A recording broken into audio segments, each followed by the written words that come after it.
cette nouvelle série intitulée Les Grands Classiques, on va faire un voyage culinaire autour du monde pour cuisiner ces fameuses recettes connues de chaque région, chaque pays, dans les règles de l'art. Aujourd'hui, on va rendre hommage à nos amis italo-américains avec nul autre que la côte de veau à la parmigiana.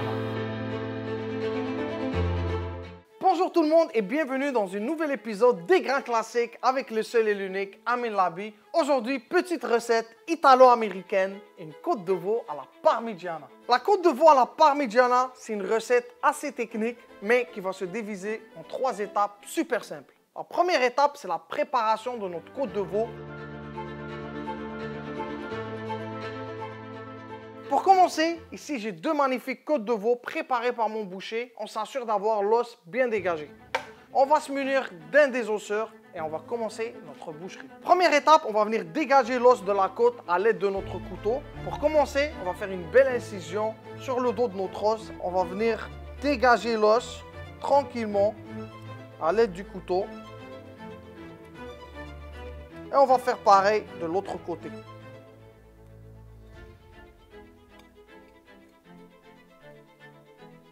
On va retourner la côte de veau et on va glisser tranquillement notre couteau pour dégager le maximum de chair de l'os.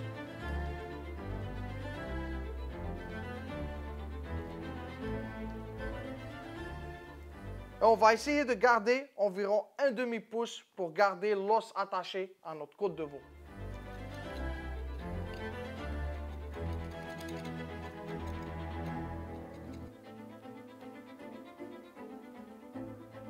La raison pour laquelle cette étape est très importante, c'est parce qu'on veut une cuisson uniforme de notre côte de veau et on veut que la côte de veau reste attachée à l'os. On va réaliser le même processus avec son cousin.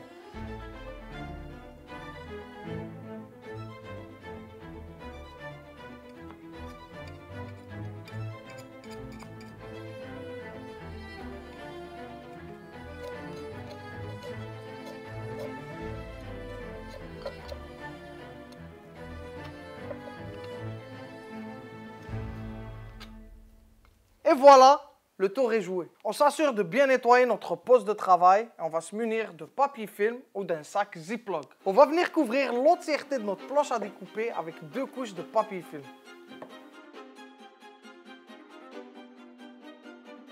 Petite astuce du chef, quand on tape une viande pour l'aplatir, on frappe et on fait un petit mouvement pour glisser. Pour essayer d'étaler en même temps qu'on tape notre viande.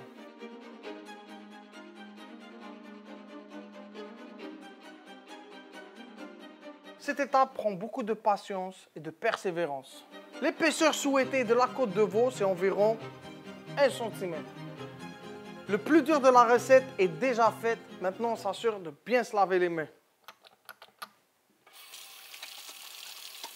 Donc, guys, nos côtes de veau sont bien aplaties. On va passer à l'assaisonnement du sel généreusement sur les 2 côtés de nos côtes de veau. Et bien sûr, poivre du moulin.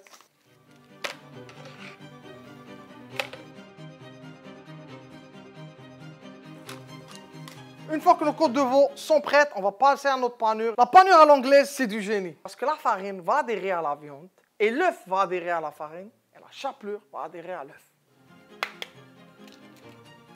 Là, on va rajouter une petite touche de lait pour détendre les œufs dans le mélange. Maintenant, une étape super importante que la plupart du monde oublie à la maison, c'est d'assaisonner notre panure. On commence avec du sel sur la farine, les œufs et la chapelure. Et dans les œufs, je vais rajouter du persil fraîchement haché. Dans notre chapelure, un élément clé, du parmesan râpé, généreusement. Et un mélange d'assaisonnement à l'italienne. À l'aide d'une petite fourchette, on va venir battre nos œufs avec le lait et le persil. Et à l'aide de nos mains, on va mélanger la farine et on va mélanger la chapelure. On va passer notre côte de veau directement dans la farine, des 2 côtés. On va essayer de tapoter légèrement pour pouvoir bien faire pénétrer la farine. Et Et le plus important dans cette étape, c'est de retirer l'excédent de farine.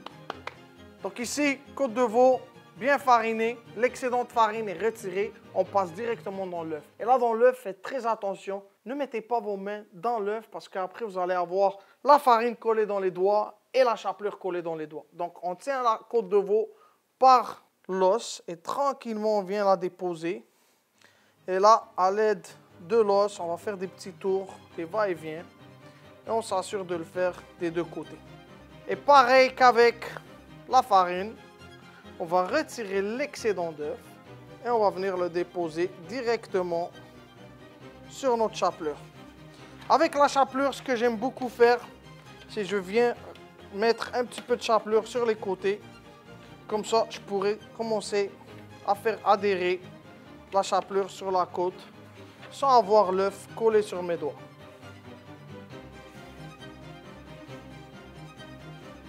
À cette étape-ci, c'est très important de presser sur notre côte de veau pour faire pénétrer le maximum de chapelure possible dans la chair.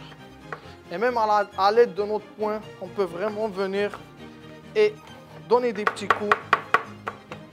Ça aide beaucoup à adhérer notre chapelure.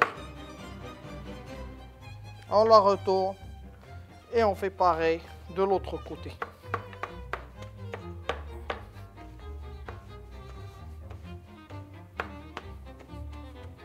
Et là, on a une belle côte de veau bien panée. Donc là, une petite astuce, si on ne veut pas que notre chapelure craque à la cuisson, on prend un couteau ou un petit objet pour venir faire un petit quadrillage délicatement sur notre côte de veau. Ça va permettre d'avoir une belle chapelure qui va tenir à la cuisson. C'est juste un léger quadrillage. Croyez-moi, ça va valoir la peine à la cuisson.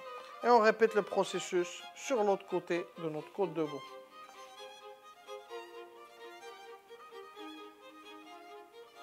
Une fois que nos côtes de veau sont prêtes, on va passer à notre sauce tomate express. Pour avoir une bonne sauce tomate, choisissez des bonnes tomates San Marzano préservées dans du sel et un petit peu de basilic. Tomates entières directement dans le bol. Pour obtenir une sauce tomate bien lisse, passez vos tomates dans un moulin à légumes. Si vous préférez, comme moi, une sauce tomate avec plus de texture, à l'aide d'une main, on va juste venir écraser légèrement nos tomates.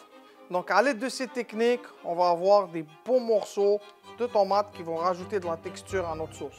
Donc, sur un feu moyen fort, on va venir déposer une généreuse quantité d'huile d'olive.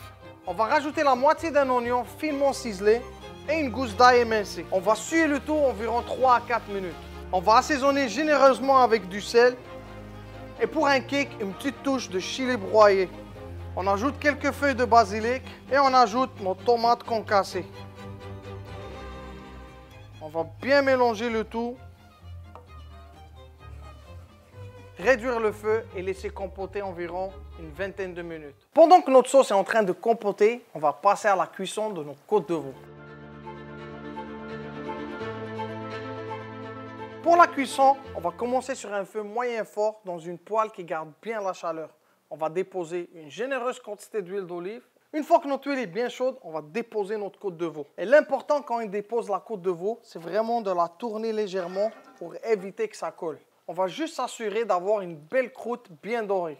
Et on s'assure de tourner légèrement, une fois de temps en temps, notre côte de veau. Ce qui est primordial, c'est de ne pas trop monter la température de l'huile d'olive, vu que c'est une huile qui ne résiste pas beaucoup à la chaleur. Après environ 2 minutes de cuisson, on commence à avoir une belle croûte sur notre côte de veau. Et là, on va retourner notre côte de veau. On va rajouter quelques noix de beurre.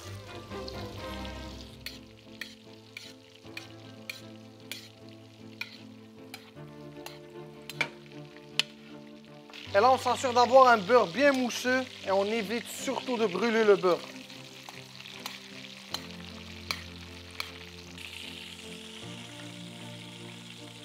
Après environ 4 à 5 minutes de cuisson, on débarrasse la côte de veau sur une plaque avec une grille. Et là, on va déposer la deuxième côte de veau et faire pareil.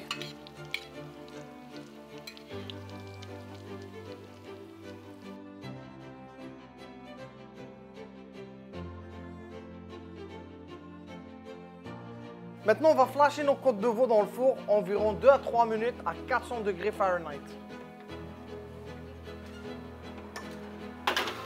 Une fois que nos côtes de veau sont cuites, on va passer au montage. On va commencer avec une généreuse quantité de sauce tomate au milieu de notre côte de veau. On va bien étaler.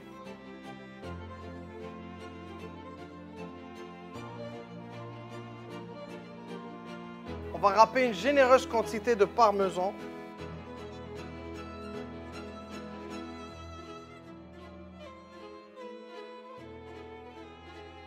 Avant de mettre les côtes de veau au four, on va trancher une belle mozzarella bien fraîche.